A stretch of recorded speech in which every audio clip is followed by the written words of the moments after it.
Good morning and welcome to the Rehab Christian Center live Sunday morning virtual experience. I'm Dr. Zeb, and it's good to see you this morning, and certainly praying that you have had a fantastic week.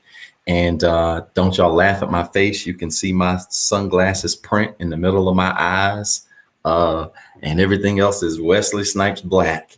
But I'm glad to be here with you today and certainly praying that all is well with you.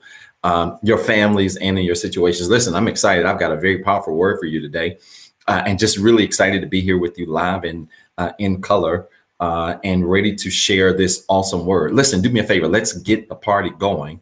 I want you to start tagging people right now. Tell them to tune in. And as you're doing that, I want to be sharing a few things with you. Certainly, I hope all of you are wearing your mask. I've spent some time out of the country, in several countries, in fact, and people seem to be very diligent outside of the country, probably more so than they are in America. And you all continue to wear your mask. We don't know what's going to happen with this Delta variant and all of these other variants that are coming, but we certainly know that God is a provider. He's a healer. And he will protect us. We believe that. And so continue to wear your mask, be very diligent, even if you're vaccinated, if you're not vaccinated, whatever your status is, continue to do that. It is so important that you do that. And then also make sure you strongly think about vaccination and your situation and what works best for you. I was sharing with a group of employees this week, and I'll share the same thing with you. Vaccination status is a very personal choice. It is your business, what you decide to do. It is a very personal choice. It's something you have to choose and think about for yourself. And it is not my business or anybody else's to get into that for you, but do as much as you can to keep yourself safe and those around you safe. And I know we will all appreciate that. And so I'm just grateful to be here, and can't wait to see you all again very soon. We are keeping our eye out on that. My plan was to actually have us reopen in a staggered schedule the first week in September. And so I'm going to take a look at things over the next week and try to come to a little better conclusion based on what's going on around us. Your safety and well-being is of most importance. And more than that, I want our church experience to feel like one and not a masked cage experience. And that's a different conversation, different day. But it's good to see you. And I'm grateful to be here. If you have not said good morning, go ahead and start saying good morning in the chat area. I'm going to go through all of the networks and start welcoming people in. And so start tagging people, start moving now, tagging people, telling them to tune in, and let's get through. Let me get my bearings. Let's get through our networks and let's get going. Good morning, Facebook. It's good to see you virtually. Thank you so much for tuning in. Thank you so much for being with us this morning. I hope you are doing well. If you're on Facebook, make sure you say good morning in the chat area. I need to see your good morning this morning. And then do me a favor, hit that like button. If you really like our broadcast and our ministry has really been a blessing to you, hold it down, turn it into a love button. And then I want you to tag 5 people on your friends list. I need everybody that's tuned in. Y'all stop coming to church and not inviting people to church. I need everybody tuned in to hit that @ symbol and tag 5 people and tell them to tune in so that somebody can be blessed with this very awesome message on patience this morning. That's really what I'm dealing with. I know it says slow down, but we're really going to be talking about patience this morning. And it's such a very powerful tool to use if you have it. And so we're going to be talking about that today. So make sure you tag 5 people, tell them to tune in. This is going to be a powerful word, and I'm excited to share with you. And again, Facebook can't say thanks enough for you tuning in. Instagram, good morning to you. We're back live on Instagram this morning. I'm so grateful for those of you that are tuned in on Instagram. And Instagram is always our sacrificial lamb when we can't go live and in person because they don't have the capabilities for us to do a live or recorded feed there. But so good to see you, Instagram. So good to be back on the line with you. Do me a favor. If you're on, fill it up with hearts, hit the @ symbol, tag 5 people, tell them to tune in. If you are on another network, I know we're on Facebook and YouTube as well. If you're on another network and you prefer to be on Instagram, feel free to tune in and jump on Instagram now because I know many of you enjoy that platform better. And so feel free to tune in. But good morning, Instagram. Thank you for tuning in. And we're glad to see you back again this morning. YouTube, good morning to you. Thanks so much for tuning in. Those of you that are tuned in via YouTube, it is good to see you, and certainly praying that you have been having a great week. and that all is well in your life and in everything concerning you. Thank you so much for tuning in via YouTube. If you're on YouTube, make sure you like this video. If you have not subscribed to our channel, you can subscribe. You can find us at the Rehab CC on YouTube. At the Rehab CC is where you can find us. And so I want you to make sure you subscribe to our channel. Do that right away. And I promise you, you can go back. You can see all of the messages we have taught, especially over this COVID virtual season that we've been in. So there are tons of messages there. You can go back and walk through all of them, binge watch if you want to. I do a lot of binge watching sometimes to catch up on shows and episodes and different things. So go back and binge watch those if you ever are in a place where you need a word, but you can catch us on YouTube. Go back and check those messages out, and I promise you they will bless you. All right, I'm ready to keep going. I'm ready to move. I'm ready to move. If you have not invited anybody, I need you to hit that @ symbol, start tagging people right now. Tell them to tune in. Listen, y'all, I don't know if y'all recognize this or know it, remember it, whatever, but Rehab will be turning 8 years old on August the 11th. We will be turning 8 years old on August the 11th. And I am so excited about that. If you're on Facebook and YouTube, you should see a graphic there. But we are turning 8 years old on August the 11th, which is this Wednesday, if my math is right. Yeah, I'm still, y'all, I'm trying to catch my bearings from being gone so long. This Wednesday, August the 11th, we turn 8 years old, and I'm excited about that. And listen, I'm going to challenge all of you next Sunday. We are going to give, I need 100 people to do a $51 seed next Sunday for our 8-year anniversary. We turn 8 years old next Sunday. I'm sorry, we turn 8 years old Wednesday.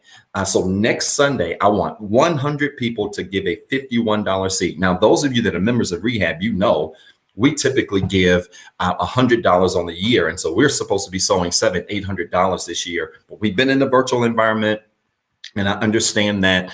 And so I still want to challenge all of you. I need 100 people to sow along with me. Take that back. I need 99 people to sow along with me, because I'm definitely one of the ones to sow a $51 seed next Sunday. We will be turning 8 years old this Wednesday, and so grateful to be celebrating 8 years, even in a virtual environment. And I cannot wait to see you next Sunday. And certainly praying that if this ministry has been a blessing to you in any way, we continue to receive, even on vacation, we were responding to messages on the beach, responding to messages, continuing to receive so much feedback, prayer requests, and sometimes just encouragement from individuals who have been blessed by our ministry, have been blessed by this ministry, who have been blessed by the Rehab Christian Center. So if this ministry has been a blessing to you in any way or capacity, I want to challenge all of you. I need 100 people at minimum, 99 people at minimum, to sow a $51 seed next Sunday. And we know God's going to bless you, because we also know this ministry has been a blessing to so many people near and far, all across this country and really across the world. So again, next Sunday, we turn 8 years old this Wednesday. We turn 8 years old this Wednesday. We'll be celebrating 8 years as a ministry this Wednesday. And so next Sunday, you see the graphic on your screen if you're tuned in Facebook and YouTube. Next Sunday, I need 100 people to sow a $51 seed. That's an easy seed. Next Sunday, 100 people to sow a $51 seed. And we promise you, God's going to be a blessing to you as you continue to be a blessing to us. And again, we know without a shadow of a doubt that our ministry has been a blessing to so many people, not just during this COVID season, but really during the 8 years of existence that we've had. And man, it really sucks to be celebrating anniversary this way, but working on some things, got some things up my sleeve. And we promise you that we are going to have an official celebration really soon. Talked with the board a few weeks ago, and really excited about some ideas and some synergies around that. But we want to honor the day next Sunday. Can we do that? We want to honor Wednesday next Sunday. And so I want 100 people to sow a $51 seed. Mark it.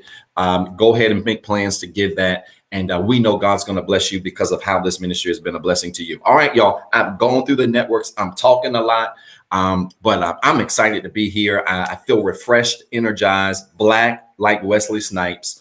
but I'm ready to go and ready to teach this very powerful word this morning. Slow down. It's going to be powerful. But before we get into that, let's go through our declaration. So I want all of you, regardless of where you are, to go ahead and prepare yourself. Let's go through the declaration and let's prepare to walk through this. If you have never tuned in to our broadcast before, we walk through the declaration every Sunday. Our declaration walks through the acronym REHAB and really deals with the 5 principles by which this ministry was created. And we believe in the power of what we say. And that when we say things with the right feelings, with the right emotions, with the right spirit, with the right energy, our words actually turn into things. And so you've got to be careful with the things you speak in your life, over other people's lives, because those things all matter. And so let's walk through the declaration. I don't care what you're doing. Even if you're driving, turn the radio up so that you can drive and repeat after me. If you're eating, I do want you to pause so that you can walk through this declaration with us. But I want you to say this with me and repeat it with me. And I'm going to read as slow as I can to give you the opportunity to do that. All right. Say it with me. Restore. We declare that everything that is broken, lost, hurt, or destroyed that belongs to us and has been designed by God is restored. My faith is restored. My joy is restored. My mind is restored. Even my lost time is restored. I am no longer broken. The fact that I'm alive means I have another chance. My faith has restored me. And right now, his love is making me whole. Evangelize. Say it with me. We declare that God helped us so we can help somebody else. He loved me when I was unlovable. He changed me when I was a mess. His love lifted me when I was down. I'm not perfect, but I'm free. And anything that came for me can't keep me. Because I'm free, my circle is next. My family is saved. My friends are blessed. My plans are successful. My goals are ahead of schedule. And anything connected to me is blessed, just like me. Hope. Say it with me. We declare that everything that is missing is not lost. In Jesus, I have hope. And this hope makes me confident. It doesn't matter what happens to me or around me. I'm going to win. My relationships are winning. My goals are winning. My family is winning. My neighbor is winning.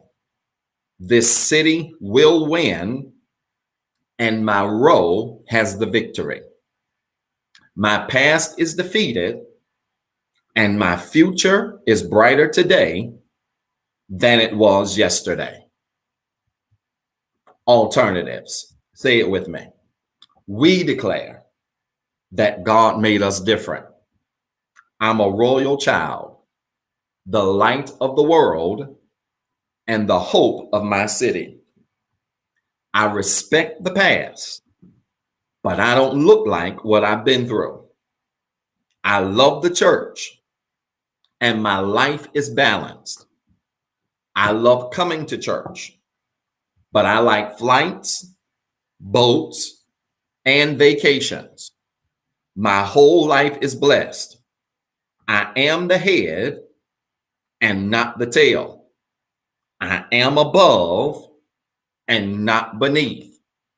I am a lender, not a borrower. And every place I go belongs to me. Breakthrough. Say it with me. We declare that God has a breakthrough with our name on it. I have some challenges, but I am not defeated. No weapon formed against me can prosper. and I know that all things are working for my good. Things are not breaking down. They are about to break through. There is a breakthrough in my career. There is a breakthrough in my home. There is a breakthrough in my health. There is a breakthrough in my finances. I am here on purpose, for a purpose, and everything that went wrong is getting ready to turn around. If you said that with me this morning, and I hope you did, if you said that with me this morning, I need you to type in the comments right now. It's already done. Listen, y'all, we are in August. Can you believe it? We're in August. I need you to type in the comments right now. It's already done. We have literally been saying this for the last 8 months. Ever since the very first Sunday of this year, we have been saying this for the last 8 months. It's already done. And I want to challenge you right now that if you made that declaration, or maybe you just tuned in, maybe you're watching the replay, you just tuned in, and you have some things that you are believing God to do for you in your life, I want you to type it in the comments now. It's already done. It's already done. You have to understand that the power of life and death is locked up inside of you. And if you believe it, God's enough God to do it. If you believe it, God is enough God to make it happen for you.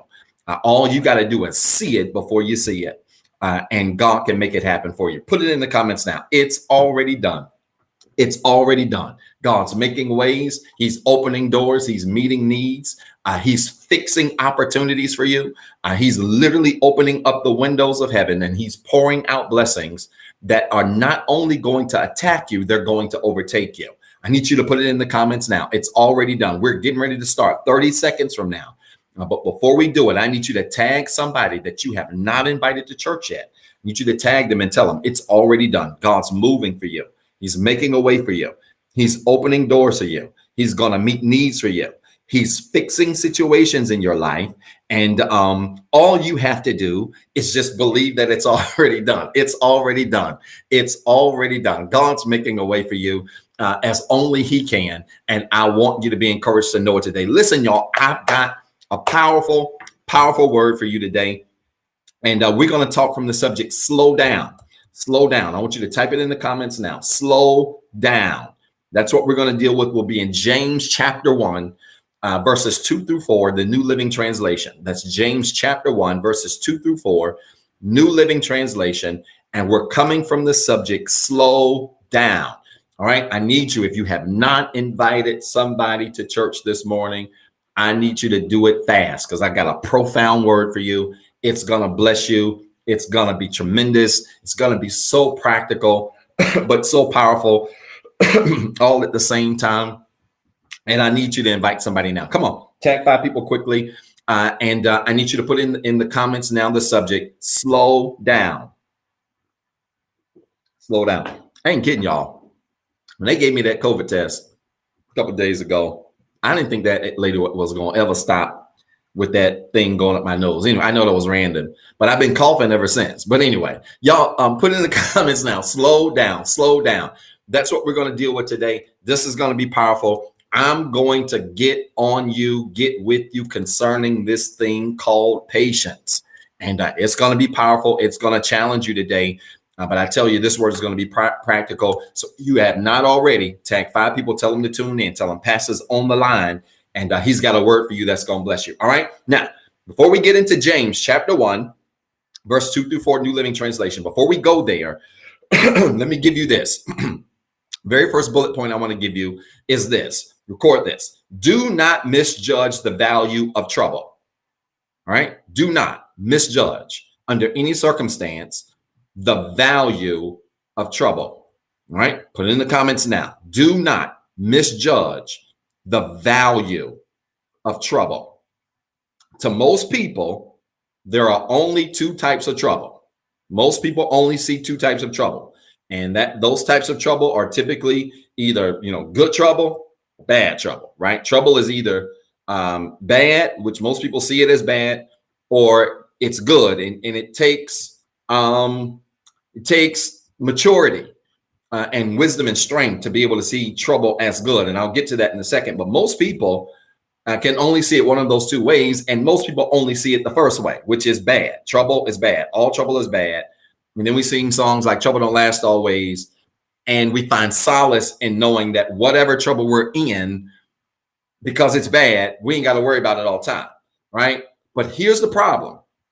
Bad trouble normally is the trouble you put yourself into, right? Bad trouble is normally the trouble you put yourself into. Now, that does not imply that you won't experience some trouble that you didn't put yourself into. So I'm not suggesting that, but what I am saying is most times the trouble we call bad is oftentimes a reflection of things we have put ourselves in.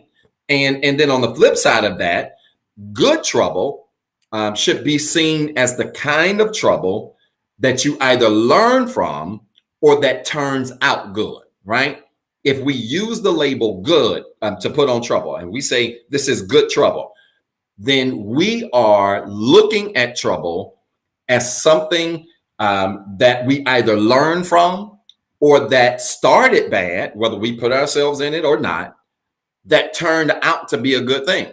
Either way, the net result is good trouble is something that we ultimately learn from, right? Now, here's the reality. I want you to record this. Here's the reality, because I want you to change your perspective today on trouble after this message is over. I really want you to change your perspective, and I want to challenge your perspective on trouble today. Here's the reality, all right? The reality is this. All trouble, regardless of the cause, is good. The reality is all trouble, period. I know that sounds like a lot, Pastor. I've been diagnosed with this. You're telling me that trouble is good? Yeah. Pastor, I lost my job. You're telling me that trouble is good? Yes. Pastor, I've lost my home. You're telling me that trouble is good? Yeah. Pastor, my relationships have fallen apart. My marriages have fallen apart. My friendships have fallen apart. You're telling me that trouble is good? Yes. The reality is all trouble, regardless of the cause, is good. Now, the only way you can understand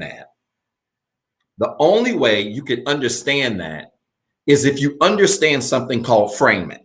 And I don't want to get too much in the psychological weeds with you today, but I do want to spend just a little bit of time here.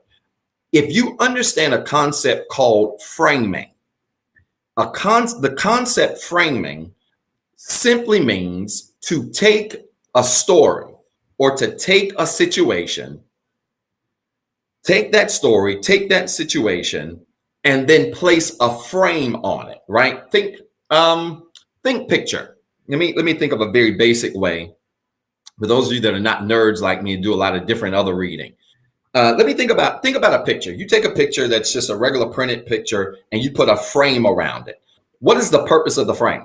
The purpose of the frame is not only to give the picture a border. The purpose of the frame is really to help us see the picture in a better way.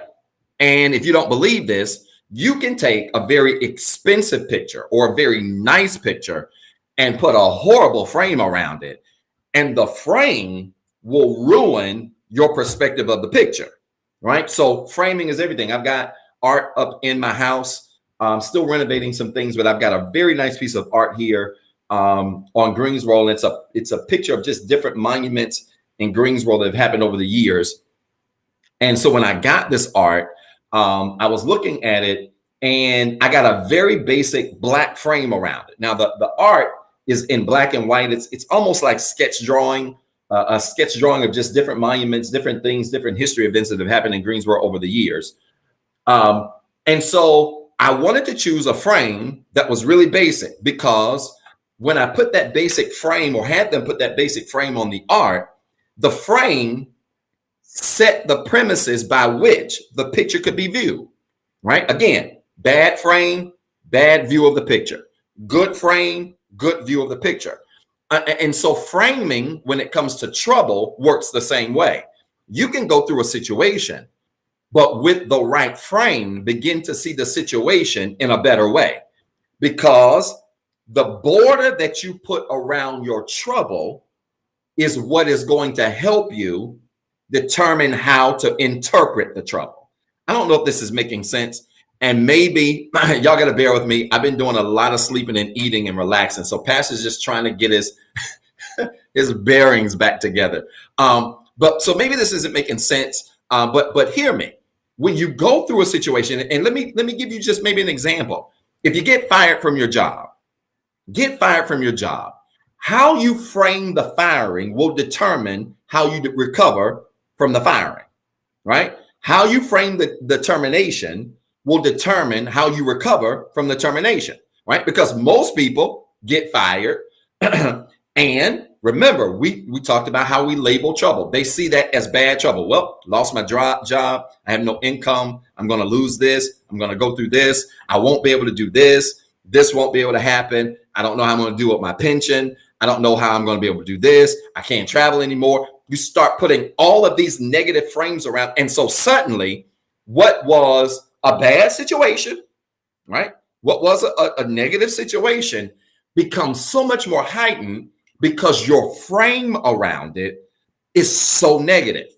Instead of, watch, getting terminated and saying, listen, I'm not happy.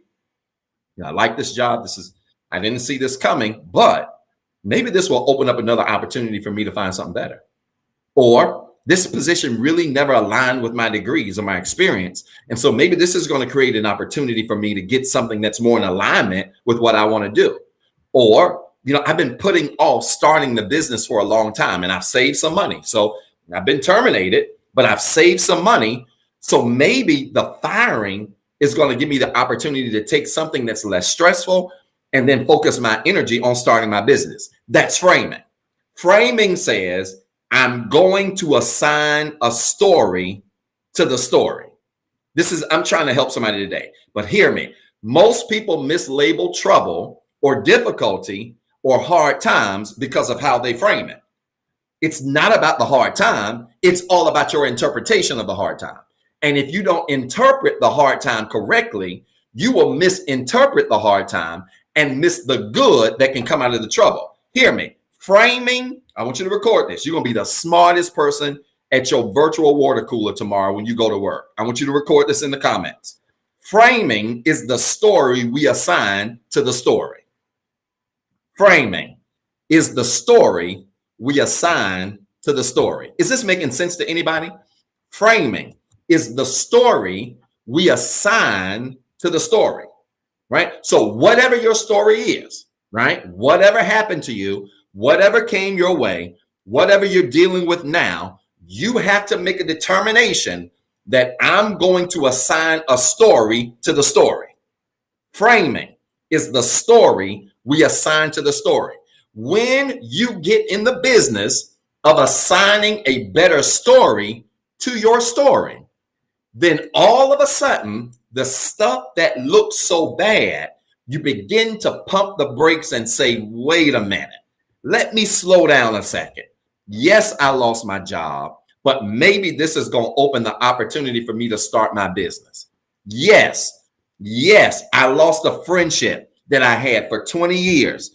But maybe this is going to open the opportunity for me to meet new friends. You hear what I'm saying? You have to control the story behind the story, because when you control the story around the story, then suddenly it changes the way you see trouble. And many people are struggling with the trouble that they go through because of the story they've assigned to the story. Everything is just so doom and gloom with you. I don't want to put another psychological word out there, but there is a word out there that I would encourage all of you people. Ever met somebody, and I pick on my kids about this especially. My kids have a very low tolerance for pain. They definitely got that from Tiffany. They got a very low tolerance for pain. Lord, Tiffany couldn't even stand to get a shot. And so Giselle and Four, they all have a low tolerance for pain. But there is a psychological word for people who have low tolerances for pain, watch, who take things that are minor and make them so much bigger than what they are, right? Ever met somebody who, I'm trying to think of just an easy example. Ever met somebody who, let's say you met somebody who was talking to somebody. No, I don't want to use that example. Yeah, who was talking to somebody for say 3-4 weeks. You met somebody who was talking to them, getting to know them for 3 to 4 weeks, and then they ghosted you, and they don't talk to you anymore, and you haven't heard from them. You texted them a couple times, you haven't heard from them, call, whatever. And then you take that being ghosted, and you start questioning yourself, nobody ever wants me. Nobody ever wants to be in my life. People are never consistent with me. I can never depend on people. People are always flaky, so wishy-washy. People are always hot and cold. You take one little minor bad situation and you begin to assign the negative to every part of your life because of this one situation. That is a psychological term called catastrophizing. Again, I don't want to give y'all all of this psychology. I'll save this for Tuesday. But that is a psychological term called catastrophizing, which says I take a situation that's bad, but I make it 50 times worse because I framed a story around it that is so doom and gloom, right? It's people who operate in extremes, right? You got a cold, but you walk around acting like you got the flu. You got a cold, but you wrapped up like you got pneumonia, right? It's people who take bad situations and make them 10 times worse. That's called catastrophizing. When you do that with trouble, you can take a bad situation and make it 50 times worse. Why? Because you are catastrophizing. You're taking a bad story and you're putting a bad frame around it. And that bad frame around that bad picture, go back to the picture illustration, that bad frame around that bad picture is going to take that picture and make it 50 times worse than what it already is. You have to change the frame around your story. I want everybody on that's watching this live, and those of you that are watching the replay, I want you to type in the comments right now, I'm controlling the frame of my story. Put it in the comments now. From here on out, I'm controlling the frame of my story. Listen. Folk don't have all day to let you slouch, to let you be all down and depressed and out. I get it. Life happens. Life happens to all of us. None of us are excluded. I've been there, done that. Life happens to all of us. But hear what I'm saying. The quickest way you come out of a situation where something bad has happened to you is by learning how to control the frame of your story. I want you to put in the comments now, I'm controlling the frame of my story. The same way you choose a frame around a picture to heighten the appearance of that picture is the same way you got to put a frame around your life. When trouble happens in your life, you got to pump the brakes and stop thinking doom and gloom. I ain't going to never survive. I ain't going to never be happy. I ain't going to never be with nobody. I ain't going to never get a house. I ain't going to never have a dream job. I ain't going to never start a business. I got fired. I ain't going to never have an income. You got to stop catastrophizing. And you got to control the frame and say, wait a minute, this situation happened, but I'm going to start to see it this way. When you control the frame, all of a sudden, you take a picture that was once ugly and it becomes easier to look at. Because go back to my art picture. I have received art before in the past as a gift. Hint, I got a birthday coming up. I do like art. I love art. Y'all forgive me. I'm a classic man. I like art. But I've received art before that was ugly. I ain't gonna lie. I'm not gonna say where it came from because they might be watching the live. But I've received art before that was ugly. But let me tell you what will fix an ugly piece of art. You know what will fix an ugly piece of art? A good frame. I just gave y'all a word. Did you hear what I said? A good frame will fix an ugly piece of art, which means it don't really matter sometimes what the picture look like. You can take a picture that is a bad picture and put an expensive frame on it, and people will start to pay more attention. Come on, Revelation. People will start to pay more attention to the frame than they do the art. And as they pay more attention to the frame than the art, paying more attention to the frame will change how they see the art because the frame is so good. Are y'all listening to me? Your life works the same way. When you go through trouble in your life, when you put a good frame around the trouble, don't pay attention to the trouble. Start paying attention to the frame. Do I have any help? Am I talking in a black hole this morning? When you go through trouble in your life, when you go through trouble that you want to label as bad trouble in your life, don't pay attention to the trouble. Put a good frame around it and pay attention to the frame. When you put a good frame around it and pay attention to the frame, then all of a sudden, your viewpoint of the frame is going to change the way you see the trouble. Huh? I've got a piece of well, did I put it up? I didn't put it up, but I still got it. It's downstairs somewhere. Got a piece of art that I have not put up because I've redecorated some things that I'm going to put up. It ain't the best looking piece of art, but I got a nice expensive frame around it. And when you look at it with the frame, all of a sudden, the art looks better because the frame looks better. And that's how you got to look at your life. You got fired, put a good frame around it. This gave me free time, and now I can work on my business. All of a sudden, the firing don't look that bad. You lost your best friend of 20 years. Wow. I lost my best friend of 20 years, and it hurts. But this gives me an opportunity to meet new friends and maybe explore new options. All of a sudden, a good frame on a bad situation makes it feel better. Don't pay attention to what happened. Pay attention to the frame you put on it. And when you pay attention to the frame you put on it, then you can stand up in church and say, trouble don't last always. And the reason it doesn't is not because the trouble ain't there. It's because you changed the frame of the trouble. Is this making sense to anybody besides me? If it is, I'll need somebody to say, amen, put a heart in there, do something. All right, let's keep going. James, chapter 1, verse 2, New Living Translation. Again, if you have not typed it in the comments, I need you to put it in the comments. I'm controlling the frame of my story. You got to change the frame. You have to change the way you see trouble. And when you change the way you see trouble or difficult times or difficult moments, then all of a sudden you shift from calling all trouble bad to all trouble good. I came to the conclusion that all the trouble that happens in my life is actually good trouble. It is. It's good trouble. All of the trouble that has ever come into my life is actually good trouble. It is good. It was for my good. It was for my benefit, right? You can't exclaim Romans 8:28, all things work together for the good of them that love God. You can't exclaim that without the proper framing. That verse is framing. All things work together for the good of them. How can being fired work for my good? Well, it's the frame. See, psychology is in the word of God too. It's the frame, right? You can make a Romans 8:28 declaration by changing your frame. Because the trouble, you still fired. You ain't got nowhere to go. You can't report work tomorrow. If you're terminated, you're still fired. So the trouble didn't go away. But when you say things like all things are working for my good, you are exercising framing.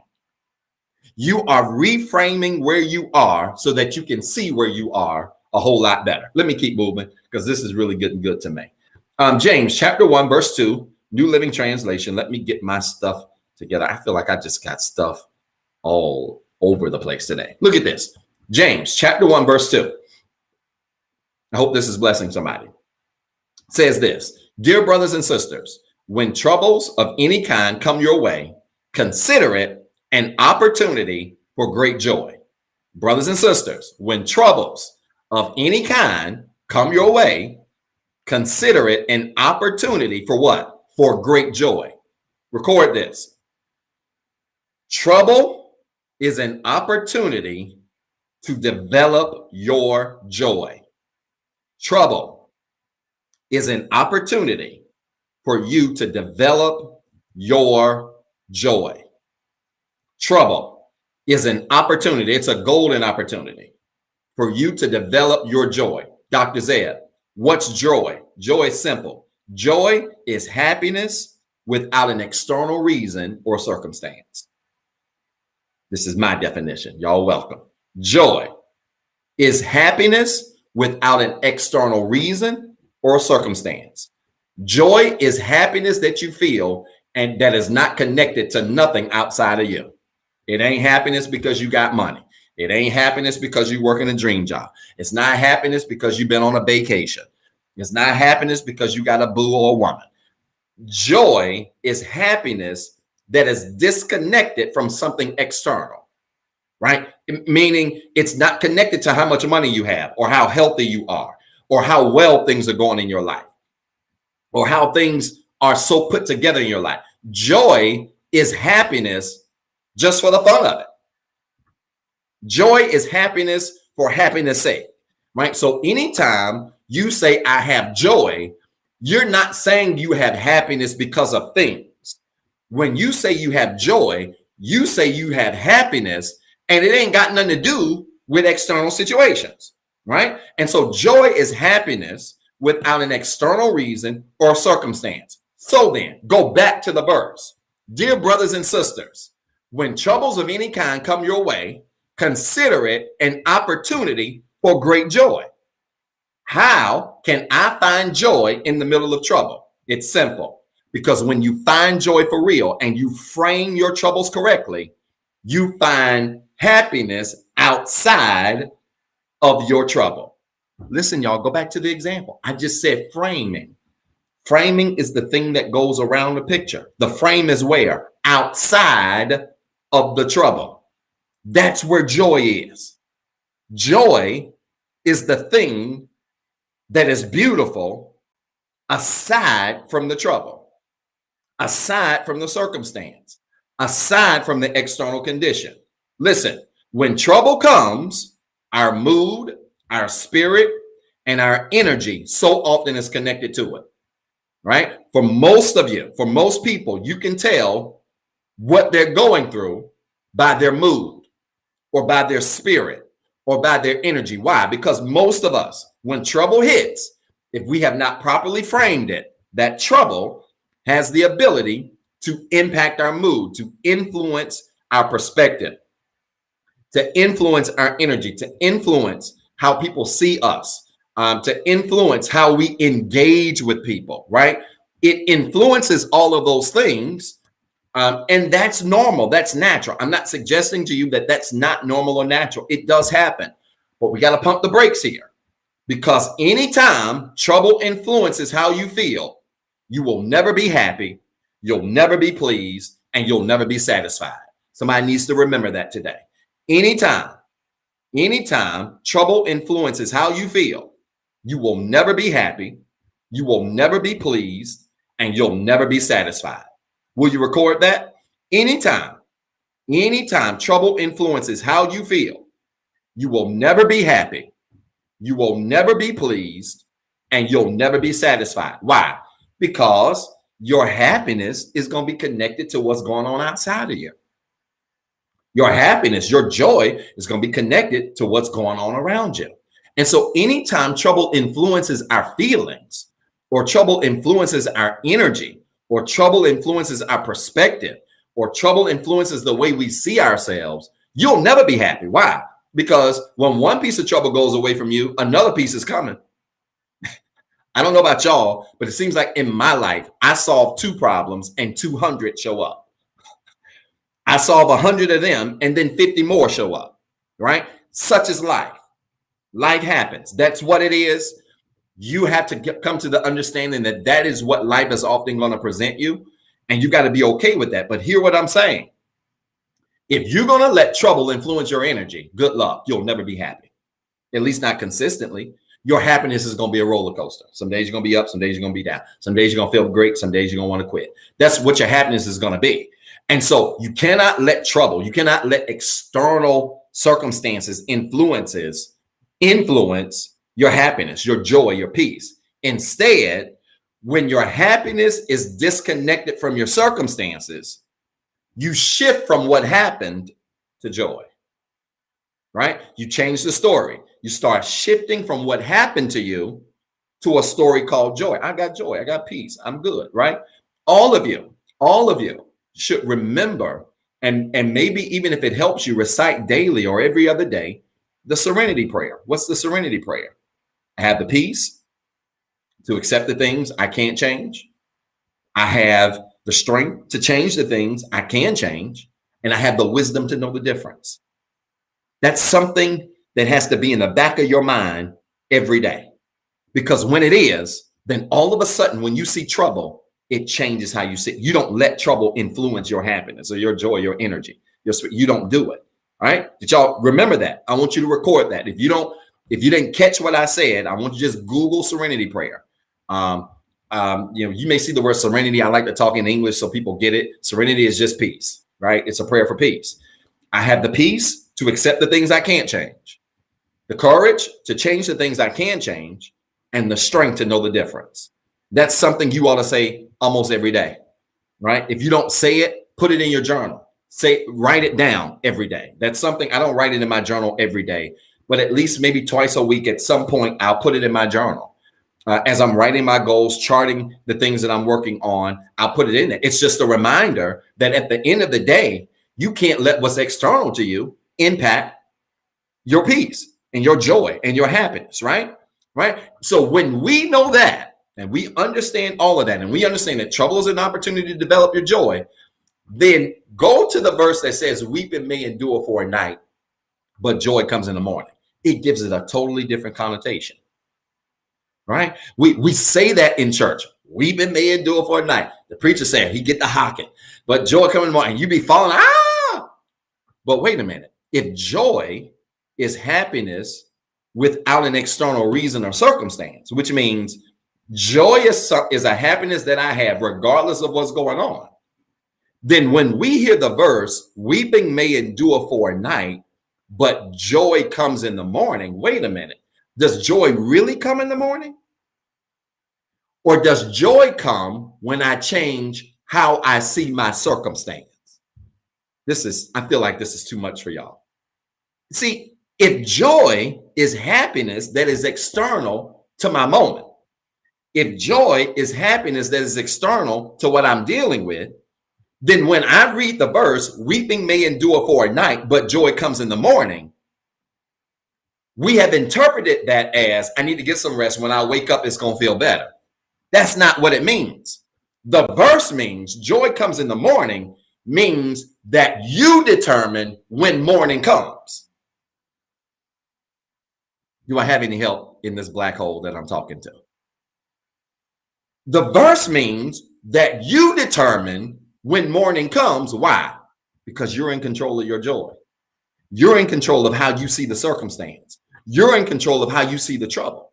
You're in control of how you see the things that are going on around you. You got to frame that thing better. When you frame it right, then all of a sudden you can go through some 6 o'clock in the day. But when you put the right frame on it, you ain't got to wait till the next morning to feel better. You ain't got to go take a nap and wait till you take a nap to feel better. When you change the frame, guess what's coming? Joy is coming. Joy immediately comes because all of a sudden your happiness and your contentment and your peace is going to be disconnected to the picture and connected to the frame. This making sense to anybody? I want you to put in the comments right now, I'm in control of the morning. I'm not talking about MOURNING. That's crying. I'm talking about MORNING. I'm in control of the morning. I'm in control of my morning. Put it that way. It's better. Let's make it more personal. I'm in control of my morning, which means when you say weeping may endure for a night, but joy is coming, I'm here to tell you, you ain't got to wait until joy comes. Joy can be right now. But you are the one that is in control of the external circumstances. You have to put a frame around that and understand that you can see joy now because you have the ability to control your morning. Don't ever feel like trouble is so rough that you can't control your morning. You can. You can control, you might not be able to control your MOURNING. Where Chris at when I need him? You might not be able to control your MOURNING, but you can control your MORNING. You have full control over that. You have complete control over your MORNING. Yes, sometimes life happens and you can't stop the MOURNING. You got to let crying and weeping take its course. It's okay. Jesus wept. Go on and have your moment, right? That's all right. Sometimes you can't control the morning, but you can always control your morning. That making sense to anybody at all? Come on, if it is, say it's making sense to me, Pastor. Come on, I need to see it. You need to see it. It's making sense to me, right? You may not always be able to control the crying, but you can always control your morning, right? And when you control your morning, then you dictate when joy shows up, right? Let's keep going. James chapter 1, verse 3. I'm almost there, y'all. I got to walk through 3 and 4, and then I'm done. Look at this. James chapter 1, verse 3. I hope this message is blessing somebody. If you have not liked this video, I want you to like it. I want you to share it now. Tag somebody, tell them to tune in. We still got about 20 good minutes of teaching left. I want you to tag somebody quickly, tell them to tune in. This is a powerful message, and it's going to help you this week. All right. James chapter 1, verse 3, New Living Translation says this: for you know that when your faith is tested, your endurance has a chance to grow. All right. Verse 3 says, for you know that when your faith is tested, your endurance has a chance to grow. Record this. Trouble is an opportunity to test your faith. Trouble is nothing more than an opportunity to test your faith. That's all trouble is. It's an opportunity to test your faith. Trouble is nothing more than an opportunity to test your faith. That's it.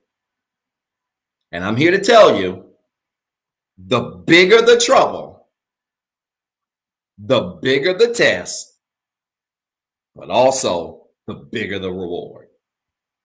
Trouble is just an opportunity to test your faith. You're not being troubled, you're being tested. Watch this.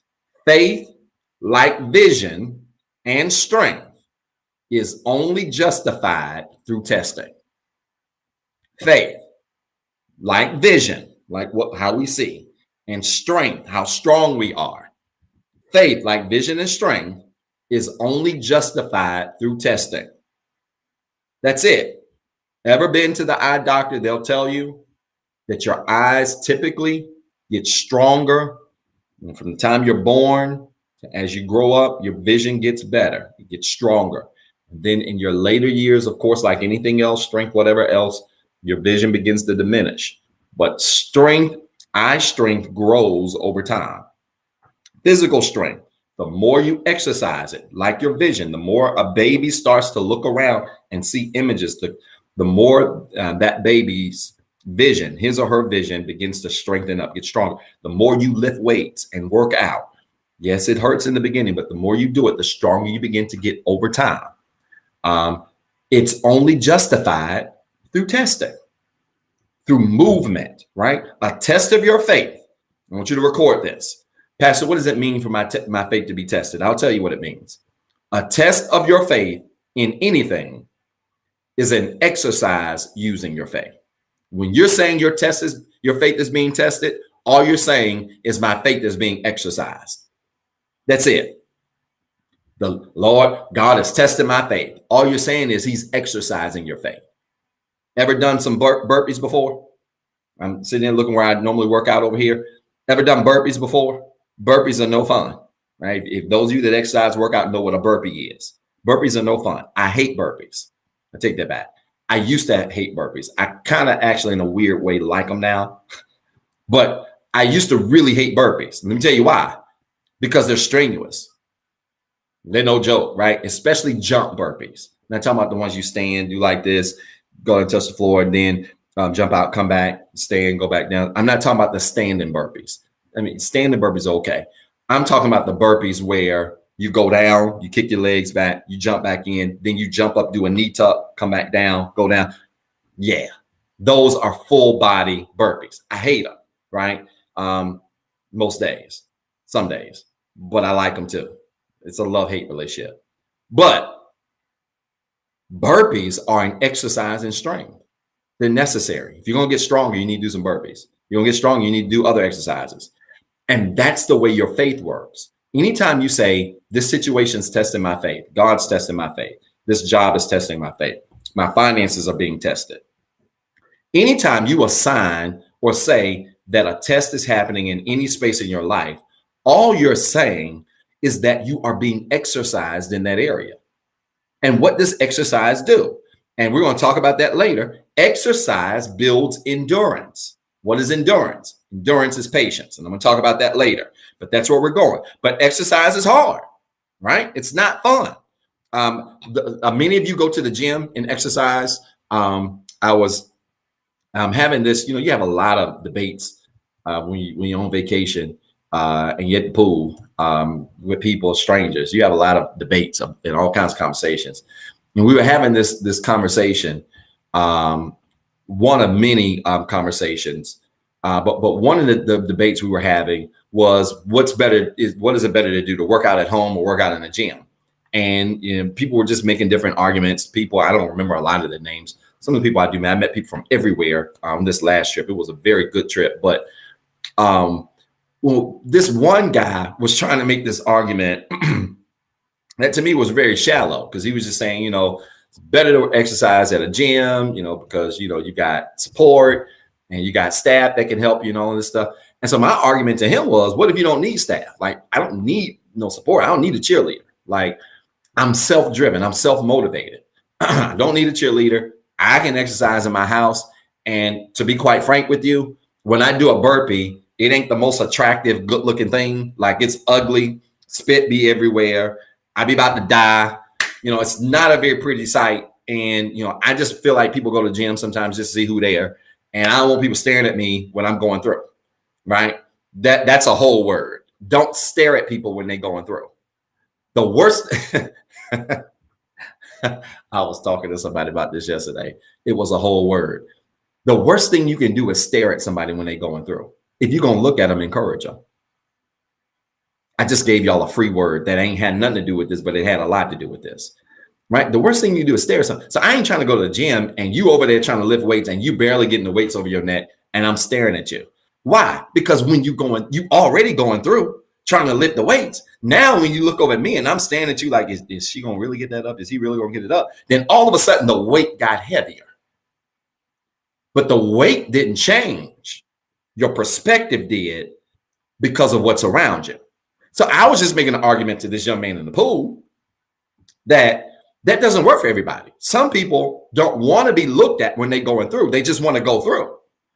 And I told him I would rather work out in my house. I don't need people standing at me trying to cheer me on. God knows, going to the gym, people know you. Dr. Zed, Pat Zed. I don't need all of that. I'm trying to work out. I'm trying to get strong. I don't need you to talk to me right now. And I don't have a word for you right now. You might hear a cuss word if I can't get these barbells up. Right. So I don't need none of that. I'm trying to get stronger at the moment. And so you got to understand that exercise is like that. It's hard. Exercise is not fun. Right. So when you say your faith is being tested, that's hard. It's not fun. It's strenuous. It's stressful. Sometimes it hurts. Sometimes it gets on your nerve. All of that stuff is true. But understand that without exercise, there is no growth or development. And here's the root cause of all of this that I'm trying to get to. Don't you ever forget this a day in your life. I've given you many statements that I told you to never forget. Add this one to the list. We should be up to about 1,000 right now. I want you to type this, and I never want you to forget this. If we know that exercise, when you say your faith is being tested, that exercise or a tested faith is just an exercise in faith. If we know that to be true, I want you to remember this and never forget it. A faith that has not been tested is a faith that cannot be trusted. A faith that has not been tested, a faith that has not been exercised, is a faith that cannot be trusted. If your faith has never been exercised, you can't trust it. If your faith has never been exercised, you can't trust it. Period. I don't care who you are. I don't care where you come from. I don't care how strong you think you are. I don't care how smart you think you are. I'm here to tell you right now that if your faith has never been tested, it can't be trusted, because when you need it the most, you won't have the strength to stand through. If your faith has never been exercised, I don't trust it. And think natural relationships, y'all. Because sometimes the spiritual stuff we don't get. Think natural relationships. You would be crazy to really trust anybody in a relationship that you have never gone through a test with. Why would you extend trust and faith in someone that you've never endured a test with?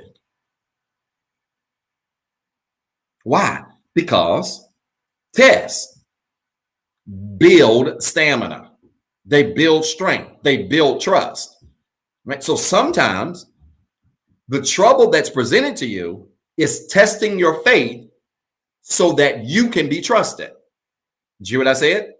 Sometimes the trouble that you're going through is testing your faith so that ultimately you can be trusted. If you can be trusted to handle this, you're given a whole lot more. If you can be trusted to weather this storm, you're given a whole lot more. Right? And so I'm telling you, don't you ever forget that statement a day in your life. A faith that has not been exercised, a faith that has not been tested is a faith that can't be trusted.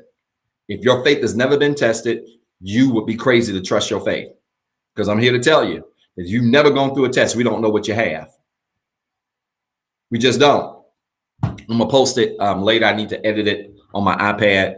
But I was ATV riding, and we were in this just jungle place, and I hated it because I wanted it to rain. They promoted it as like a wet mud jungle, and I really wanted the mud. I wore my white Under Armours. I was ready to get muddied up, and it didn't rain that day, so it was just really dusty. But we were on an ATVs, and a guy in front of me. We were going through this very hilly, bumpy path, like you getting hit by trees on your arms and everything, but it was great. Like, and so I was going through, and the guy in front of me got stuck on the ATV because he didn't give it enough gas before he got to this hill. And so when he got to it, I saw him stuck. I was probably like 5 seconds away. I saw him stuck. So when I got up to him, I had to stop. Because they didn't want us to pass or whatever. They didn't want people to just kind of be wild. And I really hated that because I really wanted to kind of do my own thing. But anyway, so I got behind him and I had to stop. So he was on the ATV and he was trying to rock up the hill. And the ATVs were huge. This was a really big guy too, but the ATVs were really huge. And he was trying to rock up the hill and give it gas, and it wasn't going. And I'm behind him and I'm thinking, what should I do? And so a couple of people were starting to come behind me. What should I do? He gonna hold up the whole line. The people in front of him are already gone. We didn't know the trail. We're in the middle of this jungle out in Mexico. Didn't know where we were. And so you better know who's in front of you so we don't end up getting lost. And so I was like, what am I gonna do? So I just acted instinctively. Now I got this all on my GoPro. So y'all don't think Pastor making this up. I jumped off my ATV, got behind him, and lifted the ATV while he gave it gas. That's right. These nice arms. Lifted the ATV while he gave it gas, and he was able to get over the hill and keep going. I jumped back on my ATV, gave it gas, and caught up, right? Now, what does this have to do, Pastor, with what you're talking about? I trusted my strength to be able to lift that ATV because Pastor works out every day at 4:30 in the morning.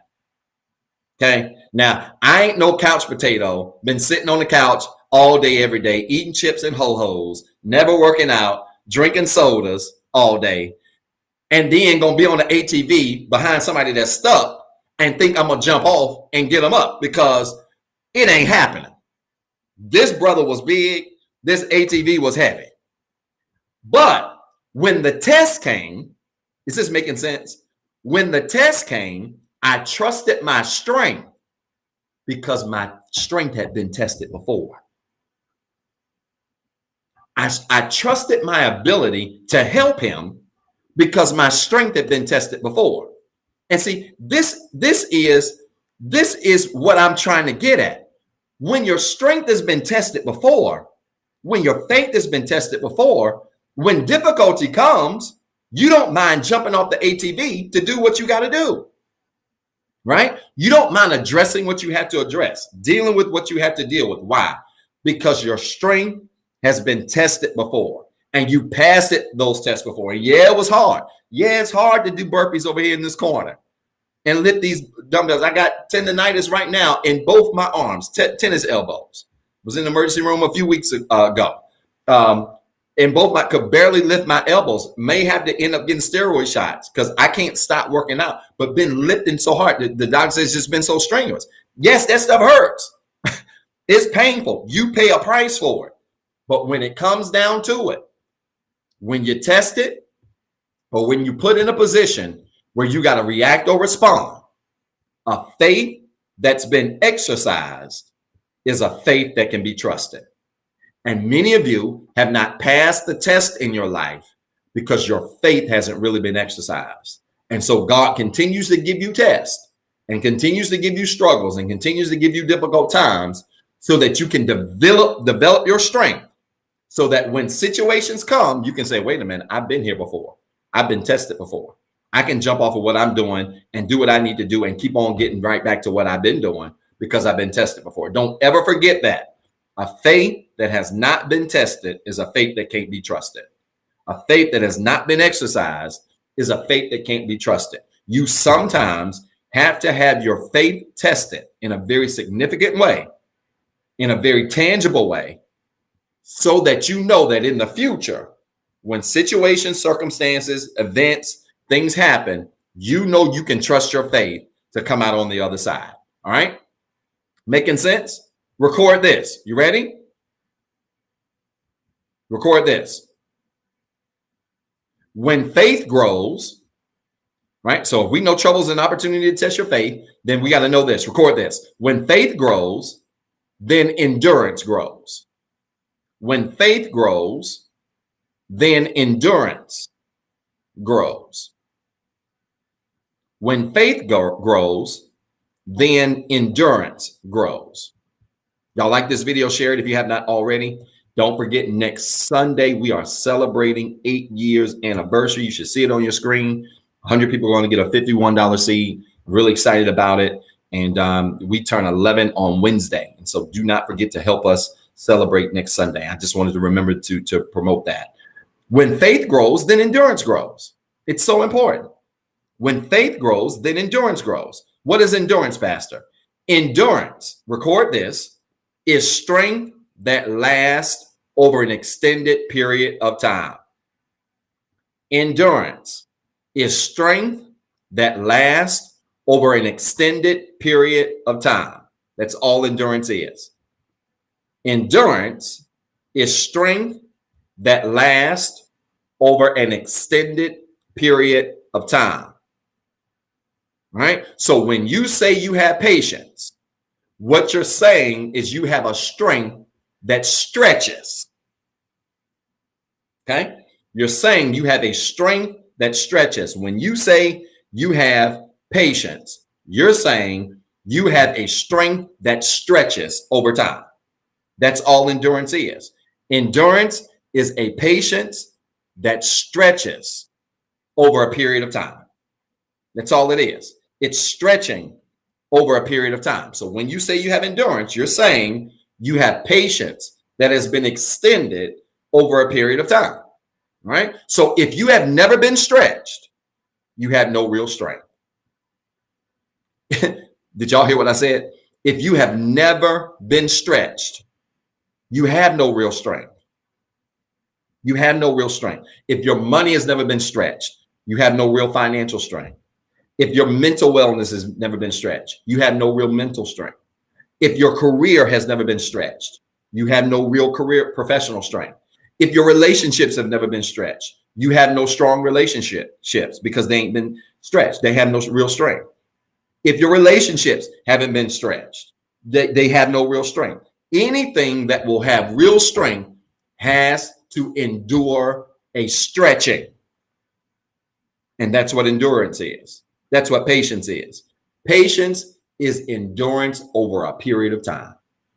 Now, stretching only hurts and is uncomfortable in two ways. This is going to make a whole lot of sense. I love practicality. So if we say that endurance is strength that lasts over a period of time, and we say that patience is a strength that stretches, right? As we have this endurance over time, we have built patience. That's all patience is. Patience, endurance, Use them interchangeably. They're the same word, right? Most people never see patience as endurance, right? Because they only think patience as weight. Endurance means weight too, but the difference is endurance is a building of strength as you wait. It ain't just waiting. It's the building of strength while you wait. Because it's one thing to wait, and I'll get to this in a second. It's one thing to wait. It's another thing to be getting stronger while you're waiting. See, a lot of people are waiting, but they're not getting stronger. You're just waiting around. And waiting around without getting strength is just waiting around. You have to get strength while you wait. When you get strength while you wait, then you are walking in a place called endurance, right? And that's all patience is. Patience is endurance. It's getting strength while you wait. But understand this, there's only two ways or two reasons why stretching hurts, right? Athletes, those of you that work out, those of you that are very active, most programs, or even if you do it on your own, most fitness people will tell you, wow, I'm really gray. That is so random, but good Lord, that's really sticking out. Sorry. Most fitness people, that's so random. Most fitness people will tell you that when you stretch, stretching only hurts. It's only uncomfortable two ways. One, when you're stiff. If you never stretched before, and I tell you to get on this floor, spread your legs open and try to reach down and touch your toes, go on each side, go down the middle, being your head down to your knees, and try to, and you have never stretched a day in your life, it's going to hurt. It's going to be real uncomfortable. And watch this. Let me tell you what'll make it even more uncomfortable. This is a powerful word. If I stand behind you and try to push you down, that's going to make it even more uncomfortable. Well, Pastor, that ought to help me, because if you give me a little bit of push, I get closer to my legs and I'll get closer to my ankle. Yeah, you'll get closer, but it's still going to be uncomfortable. Why? Because you're not used to being there. Can I help y'all? Let me help some of y'all. When you being stretched in spaces that you're not used to being in, and somebody tries to help you, sometimes what was intended to help you ends up hurting you. I feel like that was too much for y'all. Did y'all hear what I said? You being stretched in a certain area of your life, and people think they trying to help you, and you ain't never been here before, and you already uncomfortable, but people trying to push you down and make you reach further. Sometimes in their good efforts to try to help you, they end up causing harm because you never been there. You've never been in that position before. You've never been in that spot before. So stretching only hurts. It's only uncomfortable two ways. One, when you're stiff, you've never been there. You're stiff. You don't have the ability to get down there. Or the second thing, and that is when you are stuck, meaning you never stretched. You've never been stretched before. Right? Maybe you've done some stretching, but you ain't been through nothing serious, right? You ain't never been through nothing hard or difficult, right? So either when you're stiff, you've never done it, or B, you've done some stretching, but you ain't really done no hardcore stretching. And I'll use me as an example. I've been an athlete for most of my life. But one of the things I've always had a problem with is flexibility. I'm 6'2". So, reaching down and touching my toes at 6'2" is a long ways to go versus somebody that's 5'2". They ain't got as long to go, right? And if they got any reasonable length of arms, they ought to be able to reach their ankle. Right? I got long arms and I got long legs, everything long. It's hard to get down there, right? So flexibility has always been a challenge for me, but it really elevates this point here.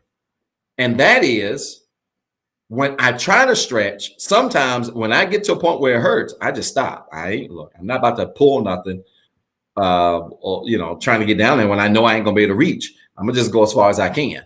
And that is symptomatic of the fact that I don't want to go through the pain of getting there, right? And people stretching, when God is stretching you in your life, when God is moving you in spaces that are uncomfortable, it only hurts or becomes uncomfortable when you get to a place where you don't want to go through, when you don't want to endure.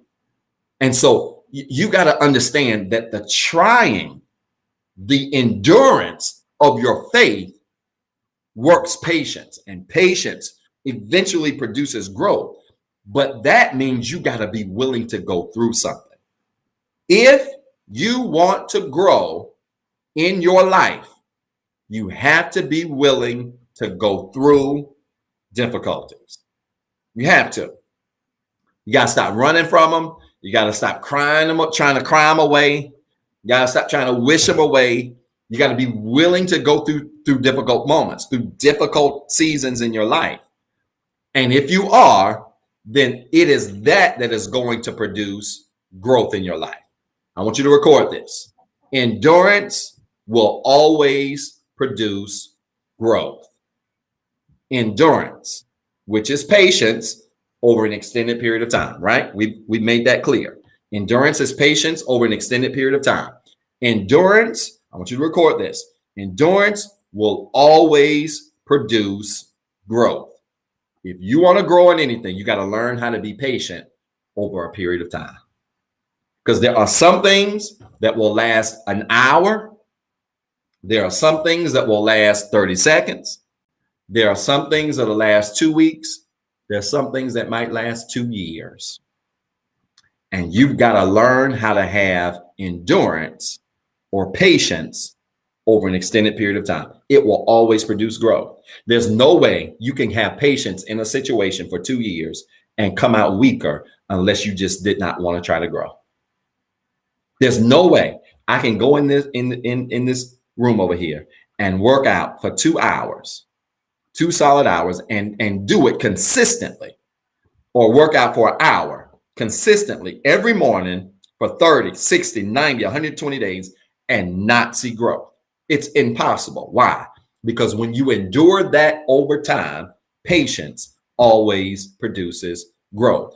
Some of you are saying, I want to grow in God. God, I need you to grow me. I want to grow in this area. I want to grow in this area. Listen to me.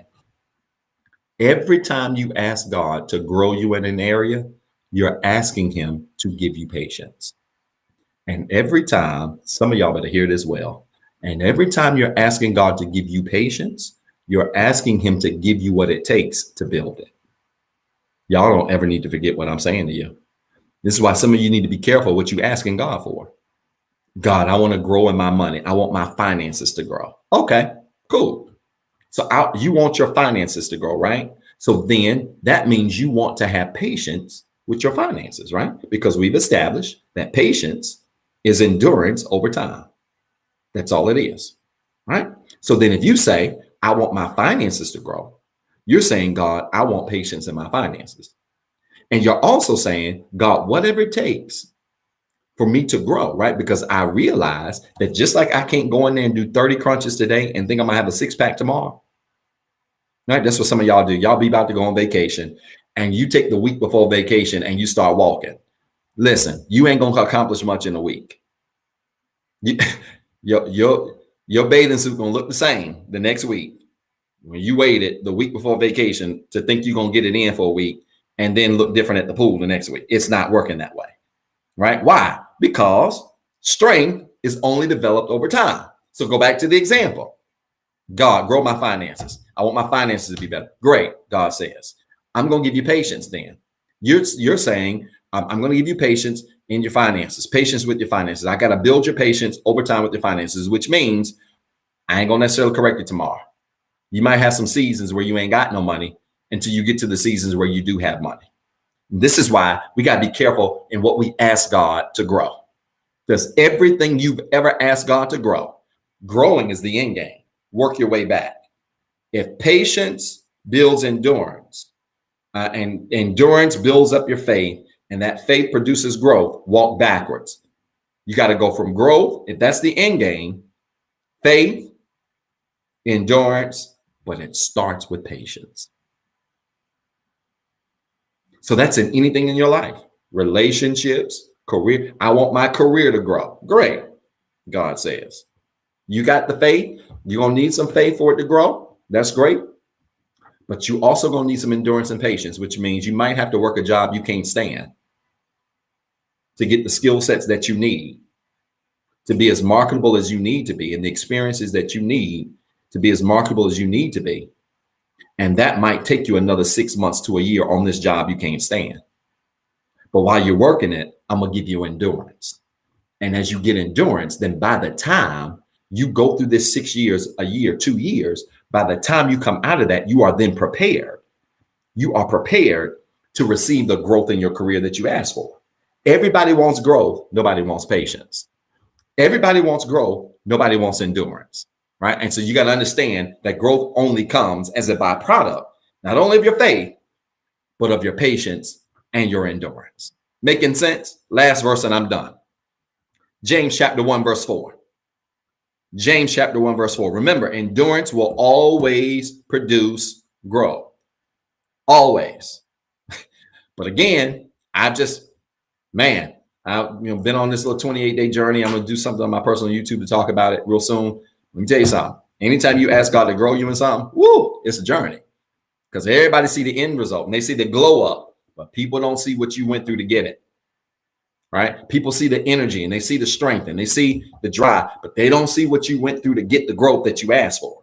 Growth is a journey and it requires patience. James 1:4, New Living Translation says this, so let it grow. For when your endurance is fully developed, you will be perfect and complete, needing nothing. This is one of my most favorite verses in the Bible. So let it grow. Let patience have a perfect work. For when it is grown or fully developed, you will be perfect and complete, needing nothing. I want you to record this. The right patience makes you whole and complete every time. I mean, every time. The right patience, not the patience I'm just sitting around waiting, I'm not doing nothing, but the patience where you're waiting and you're growing and you're developing and you're learning your lessons and you're becoming a better person. You're becoming a better employee. If growth in your career is the desire, you're becoming better with your money. If growth in your finances is your desire, whatever your growth is, the right patience makes you whole and complete. If you wait the right way, when it's over, you ought to come out whole and complete. If you've been waiting and you come out and you still broken, something ain't right. You didn't wait the right way. You literally was waiting with your arms folded, waiting on stuff to happen instead of learning the lessons along the way. The right patience, when you wait the right way, when you come out of this, you're going to be whole. You're going to be complete, right? Not all patience is created. And I said this earlier, and I said I would come back to it. Not all patience is created equal. I need you to remember that. Not all patience is created equal. How you wait is probably more important than waiting itself. Some people may disagree with that. Well, Pastor, no, it's more important to wait. Don't matter what your attitude is. I disagree. How you wait is probably more important than the wait itself. Because you can wait all day, but if your attitude ain't right, it don't matter. If you don't learn lessons along the way while you're waiting, doesn't matter, right? If you don't gain from the experiences while you're waiting and become a better person, doesn't matter. Doesn't matter. And then look, in the context, we had another very important conversation in the pool, talking about broken relationships and stuff. And I told the people at the pool, and I hate it because I'm supposed to be on vacation. And then you be out there talking to people, and then people be like, what you do for a living? Who are you? And then before you know it, you're working on vacation. So I just got to a point where I just shut up. Then they want me to talk, and I ain't want to talk because I'm on vacation. I talk all the time. But I told them, people jump from one bad relationship to another one. You know why? Because when they came out the bad one, instead of them learning the lessons from the bad one and waiting to give themselves time to learn and to grow and develop from the bad ones, they jump right into another one with no wait time, no learn time, no downtime, no nothing. And that's why not all patience is created equal. Not all waiting is created equal. How you wait is probably more important than waiting itself. Because I'm here to tell you, you can come out of a relationship today and enter in another one in 30 days later. But if you wait it right, if in them 30 days you weren't out here thotting, smashing everything you could, getting all the numbers you can, you was waiting the right way, you was working on yourself, developing yourself so that you could become better, then when you come into the next one, them lessons from them 30 days, when you get in that new one, that person should be able to see a difference. You should be able to see a difference. Why? Because the wait, you learned while you waited. You didn't just wait, you learned and you waited. Does that make sense? I hate to throw relationships up on y'all, but listen, that's all y'all seem to understand sometimes. But it was a great conversation. I tell them, look, no, I disagree. When you wait, how you wait is important. What are you doing to build yourself up while you wait? What are you doing to develop yourself while you wait? What are you doing to become a better you while you wait? If the answer is nothing, then the same attitude you had in the last relationship, you're going to bring in the next one. The same drama you had in the last one, when the honeymoon phase is over, you're going to bring in the next one. So how you wait It's just as important as the wait itself. You got to make sure that while you're waiting, that you are actually learning something, that you're gaining something, that you are developing, that you're becoming better, right? Your attitude. I want you to record this. This is good.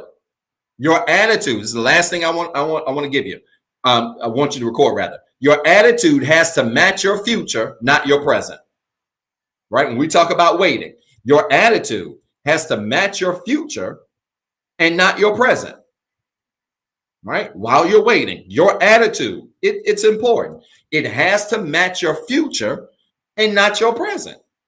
Right? So it's one thing to wait, but you can't wait with an attitude and all mad because you don't like where you are. You don't like the money you're making. You don't like the job you're working because you're defeating the purpose. You are not allowing yourself to learn the lessons of the present. So how you wait matters. Your attitude while you wait has to match your future and not your present. In other words, you got to live in the end. You got to live like you already got it.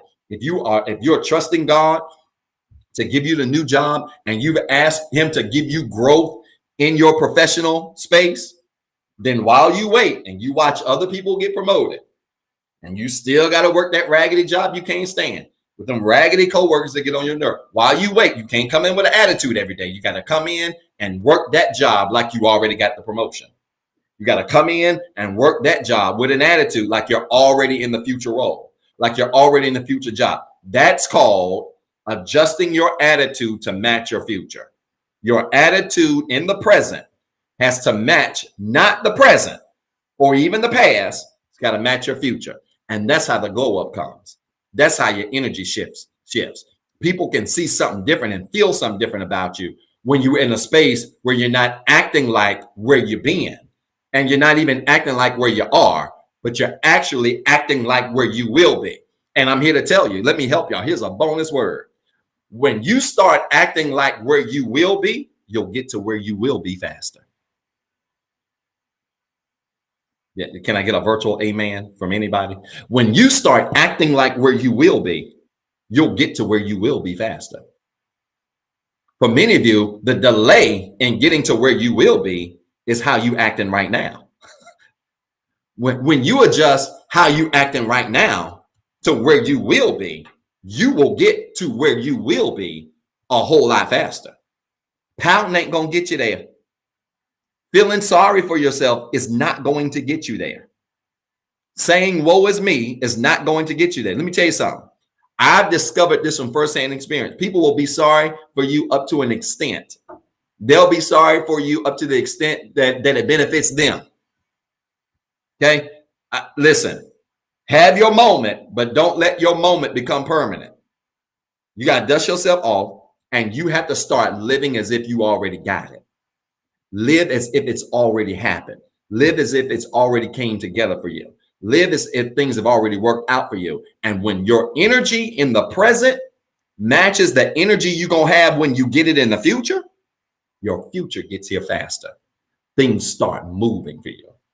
That you'll know, Pastor, how do I know my energy is right? How do I know my spirit is right? How do I know I'm acting right? You'll know. The reason you'll know is because things will start happening for you. You'll start getting taste and glimpses of what's coming.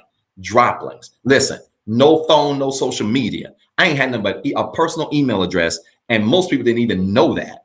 And my church email address and my business email address. Most people didn't even know that. And for the last 28 days, I can't tell you the number of opportunities that have found me without a phone.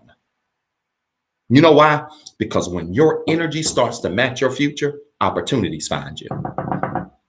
Opportunities for the future that you've been waiting on, that you've been desiring, they begin to find you. Why? Because you ain't acting like where you've been. You ain't acting like what you're dealing with, but your energy matches where you're going. You have to learn how to live in the end.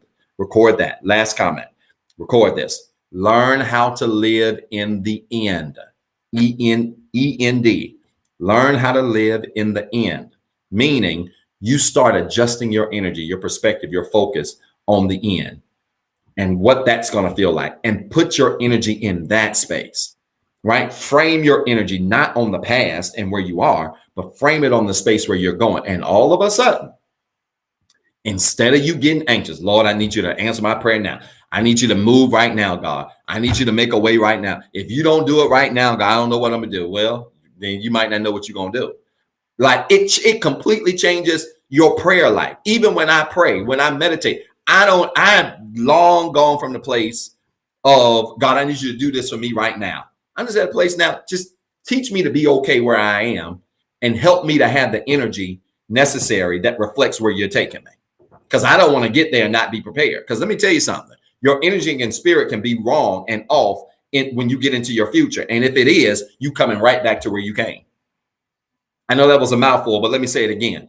If your energy, your spirit is not right, when you get to where your end is, where you desire to arrive, guess what? You're going to end up right back where you are.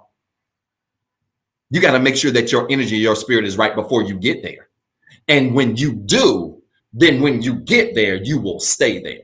That's why a lot of people progress forward and then end up coming back, and then progress forward and then end up coming back, and then progress forward and end up becoming back. You know why? All they're doing is playing musical chairs. You know why? Because their spirit ain't right. Your talent can progress you, but if your energy ain't right, you coming right back to where you are. If your spirit ain't right, you coming right back to where you are. So you got to make sure that you learn how to live in the end. Learn how to live in the end so that you can prepare for the future that God has for you. And what does that require? Patience. Slow down. You don't need everything to happen tomorrow. You don't need everything to happen next week. You don't even need everything to happen next month. Sometimes you don't need stuff to happen in a year. Sometimes you need the time. Slow down. Can I help y'all? There are things that I wanted over the last couple of months that I'm going to be honest with you. Doesn't mean I don't still want them. There's some things I do still want that haven't happened yet. But let me be honest with you. I'm glad he didn't give them to me when I wanted them. You know why? Because I was not prepared energetically to receive it. I wasn't. Now I'm in a place where I feel like, you know what? Your boy ready. You hear what I'm saying? Why? Because you got to make sure that your energy and spirit is in your future, not in your past. Because if it's in your past and God presents your future, you'll be acting like you acted in the past. You got to make sure that you are prepared to receive what the end looks like. And if you are, it's going to work out. Y'all, I have run way over. Did this bless anybody today? Wow. I have run way over. This bless anybody today? If it did, I want you to fill it up with hearts quickly. If this blessed anybody today, I want you to fill it up with hearts. Fill it up with hearts. Fill it up with hearts. If this bless anybody today, say amen. Do something. Fill it up with emojis. Let me know that you're tuned in. We're getting ready to pray. I want to pray for you. And I want you to know that I'm praying for you every single morning.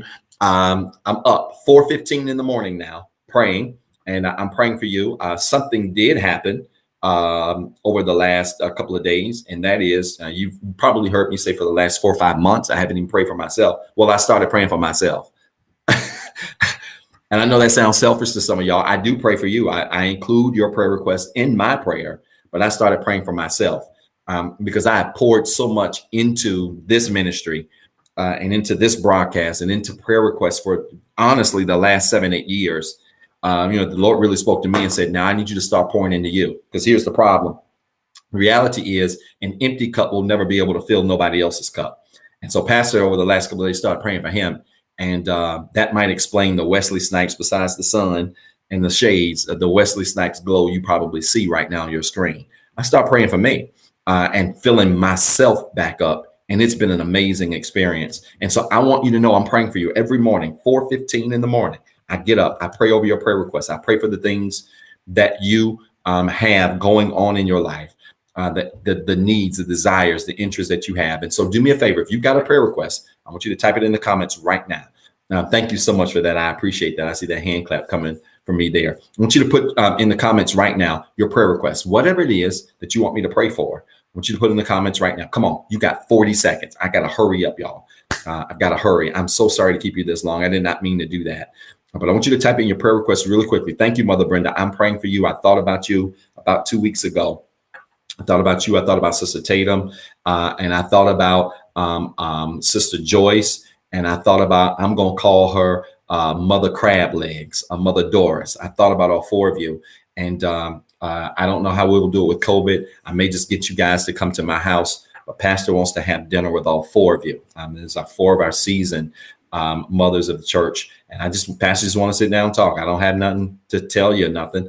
Pastor just want to have dinner with you. So even if Pastor has to cook it and bring you here in a safe space, Pastor's going to make that happen. I thought about all 4 of you about 2 or 3 weeks ago, and I love y'all and I miss y'all. Listen, y'all, you got a prayer request. I want you to type it in the comments right now. I want to see it. I'm praying for you. If you've got a prayer request that I cannot read over the line or that cannot be seen, I want you to email your prayer request to info@rehabcc.org. That's info@rehabcc.org. Email your prayer request there. Subject line, put in the subject line, prayer request. Those requests come right to me.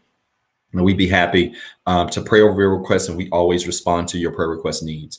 But I want you to type in your prayer requests really quickly. We're going to pray. I want to receive those that want to receive Christ today. And then we want to sow a seed and get out of here really quickly. All right, good. Come on. Prayer requests. Good. I see them. I see the prayer requests starting to come in. More respect, guidance. I'm certainly praying for that, Brother Antonio. Miss you, man. Mother Tatum, guidance. Absolutely. Prayer, peace, strength, healing, consistency. Come on, Instagram. Good. Pastor and family, REHABCC ministry and family and friends, my faith and endurance. Absolutely, Mother Hope. Let me add you to that list as well for dinner. I won't forget that. I'll make that happen. I've got so many things going on, good things, just a lot.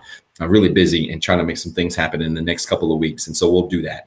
Come on, y'all. 15 more seconds. Put in your prayer request, whatever it is. I want you to type in your prayer request right now because I want to pray for you. I want to pray for your family. I want to pray for your situation. I am praying for you. Yes, Pastor's now praying for himself again. And Pastor feels great is one of the best decisions he's made. But I want you to know that I'm praying for you. And I'm praying for your circumstance and what it is that you're dealing with and going through, that God might make a way. All right. Connect your hands like this as a sign and symbol of faith. I want you to pray with me. Connect your hands like this as a sign and symbol of faith, right where you are. It doesn't matter where you are. Connect your hands like this as a sign and symbol of faith. And let's touch and agree and pray right now. All right. Y'all ready? Let's pray. Father, in Jesus' name, I thank you for this word. Thank you for this awesome time of teaching you've given us. I pray, God, that somebody was encouraged to hold tight, just simply hold on, not to rush the experiences of their life and the circumstances of their life, but to learn the lessons that come with patience, to learn the lessons that come through endurance, that come through going through difficulties, difficult moments, difficult circumstances, so that we all can become and be everything that you've called us to be and more. We thank you, God, because patience does develop endurance. We recognize that endurance produces growth and stamina. And God, we want to grow in every area of our lives. Now, help us to embrace the lessons along the way. Help us to embrace the strength necessary that we must have along the way as we grow and develop our faith in you. Right now, God, every prayer request that has been lifted up to you, that has been typed on the screen, that has been sent to our inbox, we lift it up to you now. We ask, God, that you would answer the prayers of your people, that you would make ways like only you can, that you would open doors as only you can, that you would meet needs in the lives of your people, heal families, touch jobs, touch relationships, situations, health, finances, whatever the case may be. Help people to make better decisions, better choices.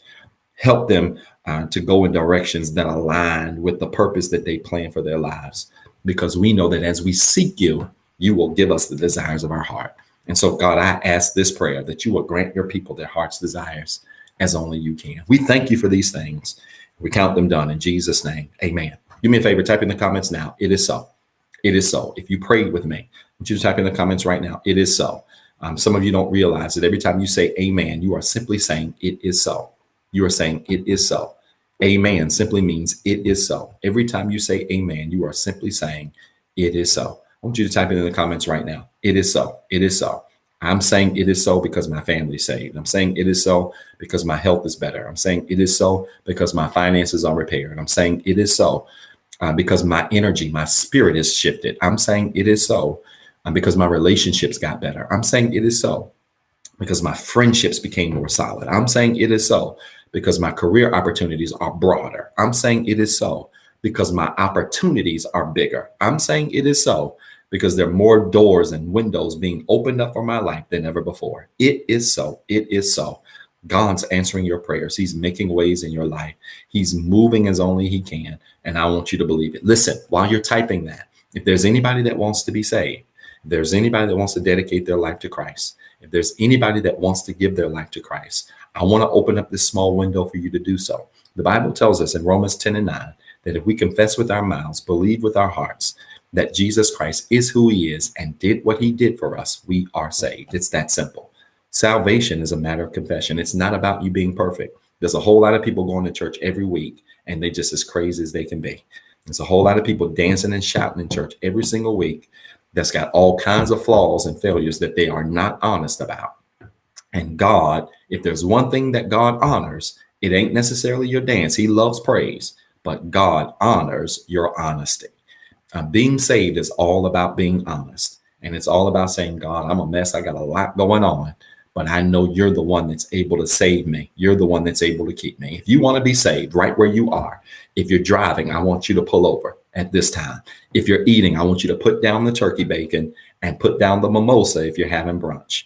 If you want to be saved, I want you to stop what you're doing right now. And I want you to repeat this prayer of faith with me, because right where you are, God is going to save you. It doesn't require a church building. Right where you are, you literally can be saved. One of the beautiful things we learned about COVID is that it didn't take a building for people to give their lives to Christ. So many people have been saved through this ministry over this last 16 months. And so you can be saved right now. So I want you to stop what you're doing if you want to be saved. And I want you to repeat this prayer of faith with me. All right. You don't have to be perfect. I'm glad you're not, because pastor's not perfect either. And everybody else tuned in, whether watching live or replay, is not perfect either. You're in the right place. You're doing the right thing. If you want to be saved, say this with me. Repeat this. I'm a sinner. I'm not perfect. I have some flaws. I have some failures. But I do believe that Jesus Christ was born of a virgin, lived on this earth just like I'm living. He suffered, bled, and died on the cross. But 3 days later, rose again for my sins.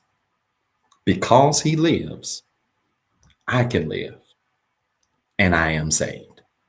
My friends, if you prayed that prayer of faith with me, I want to take this opportunity now to welcome you to the body of Christ. You have made the most powerful decision you could ever make in giving your life to Christ. Now, I need you to find you a church home somewhere. It doesn't matter where. Find you a church home that you can be a part of that ministry. Dedicate your time, your life, your talent, your treasures to that ministry. Continue to grow in your faith. It doesn't matter where you live. A Bible teaching, Bible believing, community outreach church that has some preaching, that's fine. Might get a little excited, that's okay. But has some teaching that you can have some instruction into your life that will help to grow and empower your life. Find that ministry, be a part of that ministry so that you can continue to grow in your faith. Maybe you're tuned in today and you like the Rehab Christian Center. You want to be a part of our ministry. Yes, even in a virtual environment, people have been joining our church. I have virtual members that I've never met face to face, that I've had the privilege to meet and communicate with over the internet, over social media. I've gotten to know over this more than year period of time that have been a tremendous blessing to our ministry. Yes, you can be a part of our ministry. Would love to be your virtual pastor. If you want to be a part of our ministry, just simply type in the comments now, membership. And one of our moderators will reach out to you, get some information from you, and would love to welcome you to what is not the largest church on the planet, but by far the nicest church on the planet, the Rehab Christian Center. Being nice is far more important to me as a pastor than being anything else. Being nice is far more important than being large and being big. Heck, on many cases, probably being saved. Yeah, being nice is as important as being saved, because if you're saved and mean, none of that matters, right? And so we are the nicest church on the planet. And I'm grateful to be the pastor and would love to be your pastor. And so just simply type membership if you want to be a part of our ministry, and somebody will get some information from you, reach out to you. And we would love to welcome you to, again, the nicest church on the planet, the Rehab Christian Center. And again, just grateful you tuned in today. Now, quickly, I want to give you a chance to give. I want to challenge you again to give. Remember, next Sunday, we're going to be celebrating 8 years as a ministry. We turn 8 on Wednesday. We're only 8 years old. We turn 8 on Wednesday, but next Sunday, we're going to be celebrating 8 years in ministry. And I'm challenging 100 people to give a $51 gift next Sunday. 100 people to give a $51 gift next Sunday. And but today, I want to challenge you to give. If this message has blessed you, you should see on your screen ways you can give. You can give via CashAPP at $REHABCCGIVE. On our website, www.rehabcc.org, and just simply choose online giving. Or you can text REHABWORKS. Text REHABWORKS 2 words is 1 word, no space, REHABWORKS to 88202. And right to your phone, you'll get a prompt. You click on that prompt and you can give right from your cell phone. But I want you to remember your tithes. I want you to remember your offering. Yes, even in a pandemic, coming out of a pandemic, whatever way you want to label it, it is still important to give your tithes. It is still important to sow a seed. And so many of us are blessed and continue to be blessed because we didn't let the pandemic stop us from giving. We did not let the pandemic stop us from sowing the way we're supposed to sow. And so I want to challenge you again to give. If this message, if this ministry has been a blessing to you on this day, or maybe over the last couple of months, I want to challenge you to give today. Give your offering. If you don't have a place that you call a church, and you want to give your tithes to our ministry, we would love to receive those. We are a ministry that has been blessed to have fed and clothed over 20,000 people in less than 7 years. We did that on tithes and offering. It doesn't take gimmicks and games. If people give, you can be a blessing to those around you. And I'm grateful to have that reputation in our city and will forever have it for as long as I'm around. And so grateful for that. So again, the 3 ways you can give via Cash App, $ REHABCCGIVE. That's $ REHABCCGIVE. You can give on our website by visiting www.rehabcc.org and simply choose online giving. Or you can text REHABWORKS to 88202. Text REHABWORKS to 88202 and right to your cell phone, you'll see a prompt. Follow that prompt, click there, you can give. And we promise you that if you give, you'll be blessed. How? Good measure, pressed down, shaking together, running over. God will send people into your life to be a blessing to your life as only he can. All right. And so I'm challenging you to give today. And we believe that if you give, God's going to bless you in a tremendous way. I love you guys. I'm praying for you. Cannot wait to see you on Tuesday. We will continue our series of Becoming on Tuesday. I've got a powerful lesson for you Tuesday. It's going to be 35 minutes of power. So tune in this Tuesday, 7:08 p.m. sharp for our life study session. And I cannot wait. We call Bible study life study. And we cannot wait to see you this Tuesday, 7:08 p.m. sharp right here. If this message bless you, make sure you like this video, share this video, follow us on all of our channels, Facebook, Instagram, YouTube. Like this video, subscribe to our YouTube channel, share this with your friends, tell them as they're walking, going throughout their week to go back and watch the replay. And we promise you it'll be a blessing to them. All right. I love you guys. I'm praying for you. I am so sorry to have run over as long as I did, but what a powerful lesson today. And I'll look forward to seeing you on Tuesday at 7:08 p.m. sharp. All right. I love you. I'm praying for you. Peace and blessings. Thank you for watching the Rehab Christian Center live experience. If this broadcast has been a blessing to you and you would like to be a blessing to our leader, Dr. Zeb Talley III, you can sow a seed into his ministry by Cash App at $ Pastor ZT3. It is our prayer that this message of hope encouraged, enlightened, and empowered you to be better. Please tune in Tuesday at 7:08 p.m. for our life study experience. And as always, be blessed and have a wonderful week.